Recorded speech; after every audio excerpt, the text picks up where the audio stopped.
Hello అండి, అందరికీ నమస్తే. అందరూ ఎలా ఉన్నారండి? బాగున్నారా? మేమైతే చాలా బాగున్నాం. మీరు కూడా చాలా చాలా బాగుండాలని కోరుకుంటుంది మీ హాస్ని రాజుగుడి. ఈరోజైతే అందరికీ ఉపయోగపడే బ్రహ్మాండమైన 16 రకాల కొత్త కొత్త కిచెన్ టిప్స్ని అయితే మీకు పరిచయం చేయబోతున్నాను. మరి వీడియోని అయితే ఎక్కడ స్కిప్ చేయకుండా చివరిదాకా చూడండి. మీకు ఏ టిప్ నచ్చింది అనేది కమెంట్ చేయండి. అలాగే ఈ టిప్స్ వచ్చేసి మన రియల్ లైఫ్లో చాలా బాగా ఉపయోగపడతాయండి. ఇంకా వీడియో చూసిన తర్వాత మీకు ఏ టిప్ నచ్చింది అనేది కమెంట్ చేయండి. ఇంకా లేట్ చేయకుండా ఈరోజు వీడియో అంటే చూసేద్దామా? మరి ఇప్పుడైతే ఫస్ట్ టిప్ ఏంటంటే, చాలామంది ఉదయం లేవగానే హాట్ వాటర్ అయితే తాగుతూ ఉంటాం కదండి. గోరువెచ్చని వాటరు, కొంతమంది హనీ వేసుకుంటారు, కొంతమంది నార్మల్ ప్లెయిన్ వాటరే తాగుతూ ఉంటారు. మీరు ఏ వాటర్ అయినా తాగండి. అలాగే హనీ వాటర్ తాగితే హనీ వాటర్ తాగండి. లేదు అని అంటే ఈ విధంగా హాట్ వాటర్లో కొద్దిగా నెయ్యిని అయితే వేసేసుకోండి. నెయ్యిని వేసుకొని ఈ వాటర్ని బాగా కలిపేసేయండి. ఆ నెయ్యి ఆ వాటర్లో కలిసేటట్టు, మరీ ఎక్కువగా హీట్ అవసరం లేదండి. గోరువెచ్చని వాటర్లో ఈ విధంగా కలిపేసేసుకొని తాగామనుకోండి, మనకి గుండెకు మంచిది, హెల్త్కి మంచిది, చాలా మంచిది అనమాట. ఇలా మనము వెయిట్ లాస్ కూడా అవుతారు. అలాగే మనకి నెయ్యి ఫ్యాట్ అనుకుంటూ ఉంటారు కదండి. నెయ్యి మరీ మనం మితిమీరి తినకూడదండి. నార్మల్గా 1 టేబుల్ స్పూన్ 1.5 టేబుల్ స్పూన్ తింటే ఏమీ ప్రాబ్లం ఉండదు. నెయ్యి కూడా హెల్త్కు చాలా మంచిది. ఇంకా సెకండ్ టిప్ ఏంటంటే, చూడండి, ఫస్ట్ అయితే ఒక తమలపాకును అయితే తీసేసుకోండి. ఈ తమలపాకును శుభ్రంగా కడిగేసేసి తీసుకున్న తర్వాత దీనిపైన కొద్దిగా హనీ అయితే వేయండి. హనీ వేసేసి ఇలా తమలపాకు అంతా స్ప్రెడ్ అయ్యేటట్టుగా స్ప్రెడ్ చేయండి. ఏం పాను వేస్తున్నారు అనుకుంటున్నారా? కాదండి, చెప్తాను. ఇలా తమలపాకు అంతా అన్న తర్వాత దీంట్లో ఒక 4 మిరియాలను అయితే పెట్టేసుకోండి. అలాగే అల్లం ఉంటుంది కదా, అల్లాన్ని కొద్దిగా తురమండి. డైరెక్ట్గా వేసేస్తే కొద్దిగా నమిలేటప్పుడు ఎక్కువ ఘాట్ అనిపిస్తుంది. అందుకని ఈ విధంగా కొద్దిగా తురిమేసేసేయండి అల్లాన్ని. ఇలా వీడియోలో చూపిస్తున్నట్లుగా ఇలా కొద్దిగా అల్లాన్ని తురిమిన తర్వాత ఇప్పుడు దీంట్లోనే ఒక వెల్లుల్లిపాయ ఉంటుంది కదా, ఆ వెల్లుల్లిపాయను కూడా తురిమేసుకోవాలన్నమాట. చూడండి, నేనైతే అల్లము మిరియాలు అయితే పెట్టేశాను. వెల్లుల్లిపాయను అలానైనా వేసుకోవచ్చు, లేదంటే ఈ విధంగా తురిమేసేయండి. కొద్దిగా ఇలా తురిమేసామనుకోండి, మనకి అన్నీ అంటే నమిలేటప్పుడు ఎక్కువ ఇబ్బంది లేకుండా, ఘాట్ అనిపించకుండా ఉంటుందన్నమాట. దీన్ని మనం ఇలా ముడిచేసి తొడిమి తీసేసి నమలామనుకోండి, దవడకు పెట్టుకొని దగ్గు, జలుబు, గొంతులో కఫం ఏమున్నా తగ్గిపోతుంది. న్యాచురల్ రెమెడీ అనమాట. తప్పకుండా జలుబు, దగ్గు ఎక్కువగా ఉన్నప్పుడు ఈ టిప్ని అయితే ట్రై చేయండి. ఇంకా థర్డ్ టిప్ ఏంటంటే, మనమైతే రెగ్యులర్గా ఇలా రింగ్స్ అయితే పెట్టుకొని ఉంటాం కదండి. రింగ్స్ పెట్టుకున్నప్పుడు ఒక్కొక్కసారి అవి రోజు పెట్టుకొని మనకి టైట్గా అయిపోతాయి అన్నమాట. ఒక్కొక్కసారి ప్రెగ్నెంట్ లేడీస్ అయితే ఇంకా వాళ్ళు కొద్దిగా నెలలు వచ్చే కొద్దీ చేతులు అనేది లావ్ అయిపోతాయి కదా, అప్పుడు టైట్గా అయిపోతాయి. మనము దాన్ని తీయాలంటే చాలా కష్టము. గోల్డ్ షాప్కి వెళ్ళి ఒక్కొక్కసారి కట్ చేపిస్తూ ఉంటారు. అలాంటి ప్రాబ్లం ఏది లేకుండా మీ ఇంట్లో ఏదైనా సరే మాయిశ్చరైజర్ కానీ, లేదంటే వ్యాజ్లిన్ కానీ ఏది ఉన్నా తీసేసుకోండి. లేదంటే పెరుగు పైన మీగడ ఉంటుంది కదా, అదైనా ఓకే. లేదంటే వెన్న ఉంటుంది కదా, అదైనా ఓకే. ఏదైనా సరే తీసేసుకొని కొద్దిగా ఆ రింగ్ దగ్గర బాగా అప్లై చేయండి. తర్వాత ఇలా తీసామనుకోండి, ఈజీగా వచ్చేస్తుంది. మనము ఏమి పుయ్యకుండా తీసామనుకోండి, చాలా టైట్గా అయిపోయి అదంతా చెయ్యి నొప్పి పుట్టేసి రెడ్గా అయిపోతుందన్నమాట. అటువంటి ప్రాబ్లం ఏది లేకుండా ఈజీగా అయితే ఈ విధంగా మనము ఇలా మాయిశ్చరైజర్ కానీ ఏదైనా సరే కొద్దిగా అప్లై చేసేసి తీసామంటే నీట్గా అయితే వచ్చేస్తుంది. చూడండి, తప్పకుండా ట్రై చేయండి. అలాగే నెక్స్ట్ టిప్ ఏంటంటే, మనమైతే బెల్లము చాలామంది టీలో అలాగే స్వీట్లో వేసుకుంటూ ఉంటారు కదా, కానీ మనము అలా కాకుండా కొద్దిగా అన్నం తిన్న తర్వాత ఇలా కొద్దిగా చిన్న ఒక బెల్లం ముక్కని నోట్లో వేసుకొని చప్పరిస్తూ ఆ రసాన్ని మింగామనుకోండి, మనకి చాలా అంటే చాలా మంచిదన్నమాట. మనం తిన్న ఫుడ్ చాలా ఈజీగా డైజెషన్ అవుతుంది. అలాగే గ్యాస్ ట్రబుల్ రాకుండా ఉంటుంది. అలాగే బెల్లం ప్రతిరోజు తినడం వల్ల మనకి బాడీకి కావలసిన ఐరన్ అంతా అందుతుందన్నమాట. మనకి బెల్లంలో ఐరన్ ఉంటుంది కాబట్టి మనకి ఐరన్ లోపం వల్ల చాలామందికి బ్లడ్ తక్కువగా అవుతుంది. అలాంటి ప్రాబ్లం ఏది లేకుండా రోజు భోంచేసిన తర్వాత మధ్యాహ్నము కొద్దిగా ఒక బెల్లం ముక్కనైతే తినేసేయండి. చాలా మంచిదన్నమాట. ఈ టిప్ని అయితే ఖచ్చితంగా ట్రై చేయండి. మీకు బ్లడ్ అనేది తక్కువగా కాకుండా ఉంటుంది. హెల్త్కి కూడా చాలా మంచిది. ఇంకా నెక్స్ట్ టిప్ ఏంటంటే, చూడండి మనమైతే రెగ్యులర్గా గాజులు శారీస్ కన్నా డ్రెస్సెస్కి మ్యాచింగ్ కన్నా మారుస్తూ ఉంటాం కదా. ఇంకా లేడీస్ అందరూ అంతేనండి, ప్రతి ఒక్కటి కొత్తవి ఏదొస్తే అవి తీసుకుంటూ ఉంటారు, వేసుకుంటూ ఉంటారు. మనము అందుకోసమని మనం ప్రతిసారి తీసి వేసుకోవాలంటే అవి మనం తీసేటప్పుడు ఒక్కొక్కసారి టైట్గా ఉన్నాయనుకోండి రావు, ఒక్కోసారి చేతులు కూడా కోసుకొని పోతూ ఉంటాయి. అటువంటి ప్రాబ్లం లేకుండా ఏదైనా సరే కొద్దిగా మాయిశ్చరైజర్ని అప్లై చేసేసి తీసుకున్నామనుకోండి చాలా ఈజీగా వచ్చేస్తాయి అన్నమాట. పాతకాలంలో అయితే చాలామంది సోప్ రుద్దేసి తీసే వాళ్ళు, కానీ ఇప్పుడు సోప్ రుద్ది తీసామనుకోండి దానిపైన ఉండే డిజైన్ గాజులు అయితే ఆ డిజైన్ పోతుంది, మెరుపు పోతుంది. అలాగే సోప్ పెట్టి తీయడం వల్ల మనకి చిరాకు అనిపిస్తూ ఉంటుంది. అంటే మళ్ళీ చేతులు కడగాలి, అదంతా లేకుండా మళ్ళీ గాజుల పైన ఉండే డిజైన్ పోకుండా, మెరుపు పోకుండా ఈ విధంగా కొద్దిగా మాయిశ్చరైజర్ కానీ వ్యాజిలిన్ కానీ అప్లై చేసి తీసామనుకోండి, లేదు అని అంటే ఒక కవర్ పెట్టి తీసేసుకున్న ఈజీగా అయితే వచ్చేసాయి అనమాట. చూడండి ఇవి అయితే గోల్డ్వి చాలా టైట్గా అయిపోయాయి, అవి కూడా చాలా ఈజీగా వచ్చేసాయి. ఈ విధంగా మనం ఈజీగా తీసేసుకోవచ్చు, మనకి నచ్చిన గాజులను అయితే వేసేసుకోవచ్చు అనమాట. తప్పకుండా ఈ టిప్ని అయితే ట్రై చేయండి. గాజులు వేసుకోవాలన్నా తీసుకోవాలన్నా ఈజీగా ఉంటుంది. ఇంకా నెక్స్ట్ టిప్ అండి. నెక్స్ట్ టిప్ ఏంటంటే 6th టిప్. చూడండి ఇంకా సమ్మర్ స్టార్ట్ అవుతుంది కాబట్టి నిమ్మకాయలకు విపరీతమైన ధర వచ్చేస్తుంది. ఇంకా ఇప్పటికే నిమ్మకాయల ధర పెరిగిపోతుంది. అందుకోసమని నేనైతే నిమ్మకాయలు అయితే ఎక్కువగా తెచ్చుకున్నాను అనమాట. మీరు అనుకుంటూ ఉండొచ్చు కొద్దిగా పచ్చివి తెచ్చుకోవచ్చు కదా, మరీ పండిన నిమ్మకాయలు తెచ్చుకుంటే తొందరగా పాడైపోతాయి కదా అని. ఏమి కాదండి, మనము బాగా పండిన నిమ్మకాయలైనా ఈ విధంగా కనుక స్టోర్ చేసుకున్నామంటే ఎన్ని రోజులున్నా ఫ్రెష్గా ఉంటాయన్నమాట. 2 months వరకు కూడా మనము ఇలానే ఫ్రెష్గా పెట్టేసుకోవచ్చు. చూడండి ఫస్ట్ అయితే నిమ్మకాయని శుభ్రంగా కడిగేసేసి ఈ విధంగా తూడ్చేసేయండి తడి లేకుండా. ఇలా అన్ని నిమ్మకాయలని తడి లేకుండా తూడ్చుకున్న తర్వాత మనము వంటకు వాడే ఆయిల్ ఉంటుంది కదా మనకి, అలాగే మనము ఫస్ట్ ఇవి స్టోర్ చేసుకునేటప్పుడు ఇక్కడ చూడండి నిమ్మకాయ మెత్తగా అయిపోయింది, ఇది మార్కెట్ నుంచి తెచ్చుకునేటప్పుడే చూసుకోలేదన్నమాట. అలా మెత్తగా నిమ్మకాయ అయిపోయినప్పుడు దాన్ని అయితే పక్కన పెట్టేసేయాలి. దీంట్లో కలిపేసామంటే ఇవి కూడా తొందరగా పాడైపోతాయి. అందుకోసమని ఇలా గట్టిగా ఉండే నిమ్మకాయలు అయితే తీసేసుకొని ఏదైనా మెత్తగా ఉంటే తీసి పక్కన పెట్టేసేయండి వీటిలో కలపకుండా. తర్వాత చేతిలో కొద్దిగా మనం వంటకు వాడే ఆయిల్ అయితే వేసేసుకొని ఇలా బాగా నిమ్మకాయకి అంతా పట్టించామనుకోండి, ఇంకా అసలు నిమ్మకాయలు అనేది ఫ్రెష్గా ఉంటాయన్నమాట, తొందరగా పాడవు. దగ్గర ఒక 2 months వరకు కూడా స్టోర్ చేసుకోవచ్చు ఈ విధంగా కనుక చేసామంటే. ట్రై చేయండి, చాలా బాగా యూజ్ అవుతుంది. అలాగే నెక్స్ట్ టిప్ ఏంటంటే చూడండి జాజికాయ అయితే చూసారా, మరి జాజికాయ తెలియని వాళ్ళు ఎవరు ఉండరండి, ప్రతి ఒక్కరికి జాజికాయ తెలిసే ఉంటుంది. ఎక్కువగా మసాలా దినుసుల్లో వాడుతూ ఉంటారు, బిర్యానీలో అలాగే సుగంధ ద్రవ్యాల్లో జాజికాయ ఫేమస్ అనే చెప్పొచ్చండి. ఇది ఎక్కడైనా కిరాణం షాపుల్లో ఆయుర్వేద షాపుల్లో ఎక్కడైనా దొరుకుతుంది. ఈ జాజికాయతో మనకి బిర్యానీలకు మాత్రమే కాకుండా ఇలా కూడా వాడొచ్చని మీకు తెలుసా? తెలిస్తే కమెంట్ చేయండి.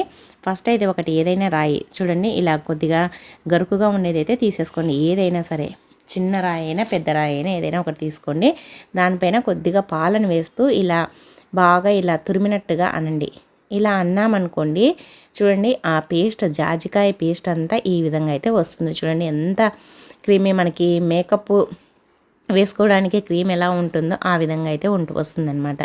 దీన్ని మనం ఎందుకు యూజ్ చేస్తాము అని అంటే ఈ జాజికాయ పేస్ట్ని మన ఫేస్కు మంగు ఉంటుంది కదా, ఆ మంగు ఉండే ప్లేస్లో కనుక అప్లై చేసామనుకోండి మంగు మచ్చలు అనేది అస్సలు కనిపించకుండా పోతాయన్నమాట. చాలామందికి మంగుతో ఇబ్బంది పడుతూ ఉంటారు, రకరకాల క్రీములు అవి ఇవి వాడుతూ ఉంటారు. అటువంటి ఏవి వాడాల్సిన పని లేకుండా ఈ విధంగా కనుక చేసామనుకోండి అసలు మంగు మచ్చలు అనేది ఒక్కటి కూడా ఉండదన్నమాట. అసలు అవి ఉన్నట్లు కూడా కనిపించకుండా వెళ్ళిపోతాయి. ఇది డైలీ చేయాలన్నమాట. ఒక 1 month చేసామంటే మంగు మచ్చలకి గుడ్ బై చెప్పేసేయచ్చు. ఇంకా నెక్స్ట్ టిప్ ఏంటంటే ఫస్ట్ అయితే ఒక చిన్న కప్పునైతే తీసేసుకోండి. దాంట్లో ఈ విధంగా మనం ఏ పేస్ట్ వాడతామో ఆ పేస్ట్ను కొద్దిగా అయితే వేయండి. ఇలా పేస్ట్ను వేసేసిన తర్వాత దీంట్లోనే కొద్దిగా పసుపు అలాగే కొద్దిగా ఉప్పు సాల్ట్ ఉంటుంది కదా అది వేయండి. వేసిన తర్వాత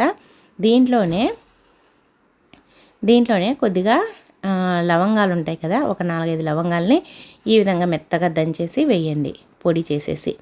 ఈ పొడిని లవంగాల పొడిని వేసేసేయండి. ఒకవేళ మీ దగ్గర పొడి ఉంటే డైరెక్ట్గా అదే వేసేసుకోండి. ఇలా వేసేసిన తర్వాత ఇప్పుడు దీంట్లోనే ఒక వెల్లుల్లిపాయను ఇలా తురిమేసి వేయండి. ఇలా అన్నీ వేసేసి దీన్ని బాగా కలపాలన్నమాట. ఇలా వెల్లుల్లిపాయను కూడా తురిమేసినామంటే దీనిలో కలిసిపోతుంది అనమాట. డైరెక్ట్గా వేసేస్తే కలిసదు కాబట్టి, లేదు అని అంటే దంచైనా వేయండి, ఎలా అయినా సరే మీ ఇష్టము. దీంట్లో అయితే ఈ విధంగా వేసేసేయండి. వేసేసి ఇప్పుడు వీటన్నింటిని బాగా కలపండి. ఇలా వీడియోలో చూపిస్తున్నట్లుగా బాగా కలిపేసేసి పసుపు, ఉప్పు, అలాగే లవంగాల పొడి, అలాగే ఉప్పు, అలాగే వెల్లుల్లిపాయ ఇవన్నీ బాగా కలిసిన తర్వాత దీన్ని మనకి ఎక్కువగా పంటి నొప్పి వచ్చి పంటి నొప్పితో చాలా ఇబ్బంది పడుతూ ఉంటారు కదండి. అసలు ఆ నొప్పి భరించలేమన్నమాట. ఏది తినాలన్నా పంటి నొప్పితో ఇబ్బంది పడుతూ ఉంటారు. అలాగే నైట్ టైంలో ఎక్కువగా ఇబ్బంది పెడుతూ ఉంటుందన్నమాట. అలా ఇబ్బంది లేకుండా దీన్ని కనుక మనము పంటి దగ్గర పెట్టేసామనుకోండి, నొప్పి అనేది లాగేస్తుంది అనమాట, నొప్పినంతా. అలాగే నోట్లు బ్యాడ్ స్మెల్ వచ్చినా కూడా దీన్ని కనుక నోట్లో పెట్టేసుకున్నామంటే బ్యాడ్ స్మెల్ పూర్తిగా పోతుంది. తప్పకుండా ట్రై చేయండి. అలాగే నెక్స్ట్ టిప్ అండి, చూడండి మనమైతే దోశకు మిక్సీ పట్టిన తర్వాత ఈ విధంగా గిన్నెలు అయితే వేసేస్తాం కదా. దోశ పిండి అయినా ఇడ్లీ పిండి అయినా ఏదైనా సరే బాగా పొంగాలి. మనకి దోశపిండి ఎంత బాగా పొంగితే దోశలు కూడా అంత క్రిస్పీగా టేస్టీగా వస్తాయన్నమాట. ఇడ్లీలు అయినా సరే పొంగితేనే అవి బాగా గుల్లగుల్లగా వచ్చేస్తాయి, లేదంటే రాయి మాదిరి గట్టిగా వస్తాయన్నమాట. అలాంటి ప్రాబ్లం ఏది లేకుండా ఉండాలంటే ఆ దోశపిండిలో ఒక గ్లాస్ని అయితే పెట్టేసి ఇలా వేడినీళ్ళని అయితే పొయ్యండి. ఇలా వేడినీళ్ళు పోయడం వల్ల ఆ పిండికి పులవడానికి కొద్దిగా హీట్ అవుతుంది కదా. ఎక్కువగా హీట్ ఉన్నప్పుడైతే బాగా పొంగుతుందన్నమాట పిండి. చలికాలంలో అస్సలు పొంగదు. వర్షాకాలం, చలికాలము పిండి మనం మిక్సీ పట్టి ఎలా పెడతామో అలానే ఉంటుంది. అలా ఉండడం వల్ల ఏదైనా సరే దోశ అయినా ఇడ్లీ అయినా అస్సలు టేస్ట్ ఉండదు. అందుకోసమని ఈ విధంగా వేడి నీళ్ళ గ్లాసు పెట్టేసేయండి. పెట్టేసిన తర్వాత దాంట్లో ఇంకా ఇలా పెట్టేసేసారు కదా. ఇప్పుడు స్టవ్ పైన పెన్నెం పెట్టేసి పెన్నాన్ని కొద్దిగా హీట్ ఎక్కనివ్వండి. తర్వాత ఇంకా హీట్ ఎక్కిన తర్వాత పెన్నెం స్టవ్ ఆఫ్ చేసేసి పెన్నెం పైన ఈ దోశపిండి గిన్నెని అయితే పెట్టేసేయండి. ఇలా పెట్టేసేస్తే మనకి కింది నుంచి కూడా కొద్దిగా వేడి ఎక్కుతుందనమాట. ఇంకా లోపల వేడినీళ్ళ గ్లాస్ పెట్టేసాం కాబట్టి ఆ వేడి కింద నుంచి వేడి రెండు కలిపి పిండి అనేది బాగా పొంగుతుంది, పొంగి బాగా పులుస్తుంది అనమాట. అలా పులవడం వల్ల పిండి కూడా మనకి బాగా రవ్వ గుల్లగుల్లగా వచ్చేస్తుంది. చూడండి ఈ విధంగా వస్తుందన్నమాట. పిండి కూడా చాలా బాగా వస్తుంది. చూడండి ఎంత పిండి అయిపోయిందో. మనమైతే హాఫ్ గిన్నెకే పెట్టేశాము. తర్వాత ఈ గ్లాస్లోకి కూడా పిండి పోయి ఉంటుందని డౌట్ వస్తుంది మీకు. లేదండి, చూపిస్తాను. చూడండి పైన మాత్రమే పిండి పడింది, ఎందుకంటే వాటర్ ఉన్నాయి కాబట్టి వాటర్లో ఆ పిండి కలవదు కాబట్టి ఇలా పైన కొద్దిగా పైన పేరుకుపోయినట్లుగా అయింది, కానీ అస్సలు వాటర్లో పిండి అనేది పడలేదన్నమాట. ఇలా తయారు చేసుకున్నాం అనుకోండి, మనకు ఈ పిండి చాలా టేస్టీగా వస్తుందన్నమాట. దోశలు వేసుకున్నా, పొంగనాలు వేసుకున్నా, ఇడ్లీలు చేసుకున్నా, ఏది చేసుకున్నా కూడా ఈ విధంగా మనకి చలికాలం కానీ వర్షాకాలం కానీ పిండి పులవదు కదా. ఆ మంత్లో ఈ విధంగా మనకి చలికాలం ఆ సీజన్లో ఇలా ట్రై చేయండి. పిండి అనేది బాగా పొంగుతూ వస్తుంది. ఈ విధంగా పిండి కూడా ఎక్కువగా అవుతుందన్నమాట. మనకి పిండి కొద్దిగా చేసుకున్నా ఎక్కువగా వచ్చేస్తుంది. ఇంకా నెక్స్ట్ టిప్ అండి, నెక్స్ట్ టిప్ ఏంటంటే మనము కొత్తిమీర అయితే తెచ్చుకుంటాం కదా. ఇంకా ఎండల కాలం స్టార్ట్ అయింది కాబట్టి కొత్తిమీర తెచ్చుకున్న ఒక గంటకే వాడిపోయి మొత్తం ఇలా వాడిపోతుంది అనమాట. వాడిపోయి ఇలా అయిపోతుంది. ఇలా అయిపోయిన దాన్ని మళ్ళీ మనం ఫ్రెష్గా చేసుకోవాలి అని అంటే ఇలా అయితే చేయండి. మళ్ళీ ఫ్రెష్గా ఇప్పుడే తెచ్చామా మార్కెట్ నుంచి అనేటట్టుగా అవుతుందన్నమాట. ఎంత వాడిపోయినా సరే ఇలా అయితే మనకు కావాల్సినంత తీసేసుకోండి. తర్వాత ఒక గిన్నె తీసుకోండి, దాంట్లో వాటర్ అయితే పోయండి. వాటర్ పోసేసి కొద్దిగా ఉప్పునైతే వేయండి. నేనైతే ఇప్పుడైతే ఫస్ట్ కొత్తిమీర వేసాను. ముందైనా వేసేసేయండి ఉప్పును, లేకపోతే కొత్తిమీర వేసిన తర్వాతనైనా సరే ఉప్పును వేసేసేయండి. కొద్దిగా ఉప్పును వేసేసి ఒక 5 మినిట్స్ పెట్టేసామనుకోండి, ఇంకా మళ్ళీ ఆ కొత్తిమీర అనేది ఫ్రెష్గా అయిపోతుంది అనమాట. ఇప్పుడే మనం తెచ్చామా మార్కెట్ నుంచి అనేటట్టుగా అయిపోతుంది జస్ట్ 5 మినిట్స్లో. ఇలా కనుక మనం వాడిపోయిన కొత్తిమీరను కూడా మళ్ళీ ఫ్రెష్గా చేసేసుకోవచ్చు. ఇలా ఒకసారి చేసి చూడండి, మీరే ఆశ్చర్యపోతారు. కొత్తిమీర అనే కాదండి, ఏ ఆకుకూరలైనా సరే ఈ విధంగా అయితే మళ్ళీ మనం ఫ్రెష్గా అయితే చేసేసుకోవచ్చు అనమాట. కొత్తిమీర అయినా, గోంగూర అయినా, కరివేపాకైనా, ఇంకా పాలకూర, తోటకూర ఏదైనా సరే ఈ టిప్ని అయితే ట్రై చేయండి. అలాగే నెక్స్ట్ టిప్ అండి, నెక్స్ట్ టిప్ ఏంటంటే చూడండి, మనమైతే ఇలాంటి పౌచులను అయితే వాడుతూ ఉంటాం కదా. మార్కెట్కి వెళ్ళినప్పుడు, బయటికి వెళ్ళినప్పుడు, ఎక్కడికైనా షాపింగ్కి వెళ్ళినప్పుడు తీసుకొని వెళ్తూ ఉంటాము. కానీ వీటిని మనము రెగ్యులర్గా వాడకపోవడం వల్ల ఈ జిప్పులు అనేది ఒక్కోసారి టైట్గా అయిపోయి అసలు రావన్నమాట. గట్టిగా లాగితే ఊడొచ్చేస్తాయేమో అని భయం వేస్తూ ఉంటుంది. అలా టైట్గా అతుక్కపోయినప్పుడు, లేదంటే సరిగ్గా రానప్పుడు ఈ టిప్ని అయితే ట్రై చేయండి. చూడండి కొద్దిగా ఈ విధంగా మనము వ్యాజ్లిన్ కనుక అప్లై చేసామనుకోండి, ఇంకా జిప్పు సరిగ్గా రాదనే టెన్షన్ అయితే ఉన్నదనమాట, ఊడిపోతుందనే టెన్షన్ కూడా ఉండదు, ఫ్రీగా మూవ్ అవుతుంది. తప్పకుండా ట్రై చేయండి. అలాగే టిప్ నచ్చితే వీడియోను లైక్ చేయండి. ఇంకా ఈ విధంగా వేసేసుకున్నాం అనుకోండి, మనకి ఫ్రీగా మూవ్ అవుతుంది. తప్పకుండా ట్రై చేయండి. టిప్ నచ్చితే వీడియోని లైక్ చేయండి. అలాగే మీకు ఏ టిప్ నచ్చిందనేది కింద కమెంట్ బాక్స్లో కమెంట్ చేయండి. ఇంకా నెక్స్ట్ టిప్ అండి. నెక్స్ట్ టిప్ ఏంటంటే చూడండి, మనమైతే ఏదైనా ఫంక్షన్లు ఉన్నప్పుడు, పెళ్ళిళ్ళు ఉన్నప్పుడు, మనకి పీరియడ్స్ టైం దగ్గరికి వచ్చిందనుకోండి, మనము లేట్గా రావడానికి కానీ ట్యాబ్లెట్లు వాడుతూ ఉంటాం కదా. ట్యాబ్లెట్లు వేసుకోవడము హెల్త్కు అస్సలు మంచిది కాదండి. అది గర్భసంచి మీద పనిచేస్తుంది. కాబట్టి ఎటువంటి పరిస్థితుల్లో ట్యాబ్లెట్లు అయితే వాడకూడదు. ట్యాబ్లెట్ ప్లేస్లో ఈ విధంగా అయితే చెయ్యండి. మన ఇంట్లో కొద్దిగా పెరుగు ఉంటుంది అనుకోండి, పెరుగుని అయితే తీసేసుకోండి. పెరుగుని ఇలా మిక్సీకి వేసామంటే మెత్తగా అయిపోతుంది. తర్వాత దీంట్లో మీకు కావాల్సినంత వాటర్ అయితే పోసుకోండి. మీకు టేస్ట్ కోసం కావలిస్తే కొద్దిగా ఉప్పునైతే వేసుకోండి, లేదంటే స్కిప్ చేయండి. తర్వాత దీన్ని ఈ విధంగా తిరగొట్టేసేసి దీంట్లో మెంతులు ఉంటాయి కదా, మన కిచెన్లో ఎలాగో మెంతులు అయితే ఉంటాయి కదా, ఆ మెంతుల్ని 1 టేబుల్ స్పూన్ కనుక వేసేసుకొని ఈ మజ్జిగలో ఒక 4-5 గంటలు నాననిచ్చేసి తర్వాత ఆ మెంతులతో పాటు ఈ మజ్జిగను కూడా తాగామనుకోండి, మనకు పీరియడ్స్ అనేది ఒక 2-3 రోజులు లేట్ అయిపోతుంది అనమాట. మనకి పీరియడ్స్ అర్జెంటుగా వస్తుంది అన్నప్పుడు ఈ టిప్ని అయితే ట్రై చేయండి. ట్యాబ్లెట్లు మాత్రం ఎటువంటి పరిస్థితుల్లో అస్సలు వాడొద్దండి. ఇలా న్యాచురల్ హోమ్ రెమెడీని అయితే మనమైతే వాడుకోవచ్చు అనమాట. ఇంకా నెక్స్ట్ టిప్ అండి. చూడండి, మనమైతే వెల్లుల్లిపాయలు అవి తెచ్చుకుంటూ ఉంటాం కదా, ఏదైనా సరే సరుకులు కానీ ఏదైనా కిరాణంవి కానీ కూరగాయలు కానీ తెచ్చుకున్నప్పుడు ఇలా కవర్లో తెచ్చుకున్నాం అనుకోండి, ఆ కవర్ ఒక్కొక్కసారి ఇలా టైట్గా ముడి వేసి ఉంటారనమాట. అది మనం తీయాలంటే అస్సలు రాదు, గోర్లు కూడా నొప్పి పుడతాయి. ఒకవేళ కవర్ని చించేద్దామంటే ఏదానికన్నా పనికి వస్తుంది అని అనుకుంటూ ఉంటాము. అందుకోసమని కవర్ ఇలా ఓపెన్ చేయడానికి రానప్పుడు ఈ విధంగా అయితే చుట్టేసేయండి. ఇలా చుట్టేసామనుకోండి, మనకి తీయడానికి చాలా ఈజీ అయిపోతుంది అనమాట. ఇలా చుట్టేసేసి చూడండి, ఇప్పుడు కనుక ఇలా అన్నామనుకోండి, అది మనకి టైట్గా అయిపోతుంది కదా, అప్పుడు ఈజీగా ఇలా అయితే బయటకు వస్తుంది అనమాట. మనకి కవర్ని చించకుండా, మనకి కవర్ వేస్ట్ కాకుండా ఈ విధంగా అయితే మనం ఈజీగా అయితే ఓపెన్ చేసేయచ్చు. మనకి కవర్ వేస్ట్ కాదు, అలాగే మనము తీయడానికి కూడా ఈజీగా అయిపోతుంది. తప్పకుండా ఇలా అయితే చేసి చూడండి, మీకైతే ఆశ్చర్యపోతారు. ఇంకా నెక్స్ట్ టిప్ ఏంటంటే, మనమైతే కొబ్బరి అయితే తెచ్చుకుంటాం కదా, ఎండు కొబ్బరి. మనం ఇలా డబ్బాలో పెట్టినా కూడా ఒక్కొక్కసారి ఈ విధంగా మొత్తం నల్లగా అయిపోయి పాడైపోతూ ఉంటుంది అనమాట. అలా పాడవకుండా, వేస్ట్ కాకుండా కొబ్బరి ఎప్పుడు ఫ్రెష్గా ఉండాలి, తెచ్చినప్పుడు ఎలా ఉందో అలానే ఉండాలి అని అంటే ఈ టిప్ని అయితే ట్రై చేయండి. అస్సలు పాడవదనమాట. చూడండి ఎలా అయితే అయిపోతుందో. దీన్ని ఇంకా కొన్ని రోజులు అలానే పెట్టేసామంటే మొత్తం పూర్తిగా పాడైపోతుంది అనమాట. అందుకోసమని మనం ఎప్పుడైనా సరే కొబ్బరిను ఎక్కువగా ఉన్నప్పుడు, అంటే ఇప్పుడు మనకి నెలకు ఒక 1/2 కేజీ కొబ్బరి పట్టింది అనుకోండి, మనం 1 కేజీ తెచ్చుకున్నామంటే అది పాడైపోతుంది 2-3 నెలలు అంటే. అందుకోసమని ఈ విధంగా చక్కెర డబ్బా ఉంటుంది కదా, దాంట్లో కనుక ఎక్కువగా ఉన్న కొబ్బరి గిన్నెలు అంటే మనకు కావాల్సినవి పెట్టేసుకొని 1-2-3 ఎక్కువగా ఉన్నాయనుకోండి, ఇలా పెట్టేసామంటే అస్సలు వేస్ట్ కావన్నమాట. కొబ్బరి ఫ్రెష్గా ఉంటుంది, అలాగే పంచదార కూడా చెమ్మ చేరకుండా ఉంటుంది. ఇంకా నెక్స్ట్ టిప్ అండి. చూడండి, మనమైతే అరటిపండు తిన్న తర్వాత అరటిపండు తొక్కని ఏం చేస్తామండి, పడేస్తూ ఉంటాము. ఈసారి అయితే అరటిపండు తొక్కని అస్సలు పడేయద్దండి. మనం అరటిపండు తిన్న తర్వాత ఈ తొక్క పైన ఇలా కొద్దిగా పసుపునైతే వేసి చూడండి, మీరే ఆశ్చర్యపోతారు. పసుపు చేసే అద్భుతం. మనమైతే దీన్ని ఇలా పసుపు వేసేసుకొని దీన్ని మన ఫేస్కు, హ్యాండ్స్కు, నెక్కు కనుక అప్లై చేసామనుకోండి, మన స్కిన్ పైన ఉండే బ్లాక్ ఉంటుంది కదా, బ్లాక్గా అయిపోయి స్కిన్ అంతా రఫ్గా అయిపోయినట్టుగా, పగిలిపోయినట్టుగా అలా అవుతుంది కదా, అలాంటిది మొత్తం పోతుందన్నమాట ఈ విధంగా కనుక చేసామంటే. ఇలా బాగా అప్లై చేయండి. ఇలా అప్లై చేసామంటే మన స్కిన్ అనేది చాలా గ్లోగా వస్తుంది, అలాగే షైనీగా వస్తుంది, అలాగే స్మూత్గా అయిపోతుంది అనమాట. మనకి అరటిపండు తొక్క పైన గుజ్జు ఉంటుంది కదా, ఆ గుజ్జు పసుపు వల్ల మన స్కిన్ అనేది చాలా గ్లోగా వస్తుంది. ఇలా కనుక మనము అప్లై చేసేసి కొద్దిగా ఆరిన తర్వాత ఇలా అన్నామనుకోండి, ఆ తొక్కది ఏదైనా ఉన్నా మొత్తం పోతుందన్నమాట.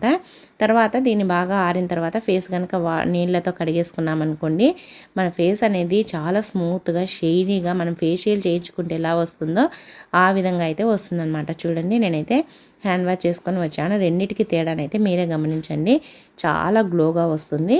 తప్పకుండా మీరైతే ఈ టిప్ని అయితే ట్రై చేయండి. మరీ ముఖ్యంగా సమ్మర్లో ముఖం పొడిబారిపోయినట్టుగా అవుతుంది కాబట్టి చాలా బాగా ఉపయోగపడుతుంది. ఇంకా నెక్స్ట్ టిప్ అండి, లాస్ట్ టిప్పు. ప్రతి ఒక్కరికి ఇంట్లో చిన్నపిల్లలు ఉన్న ప్రతి ఒక్కరికి ఉపయోగపడే టిప్పు.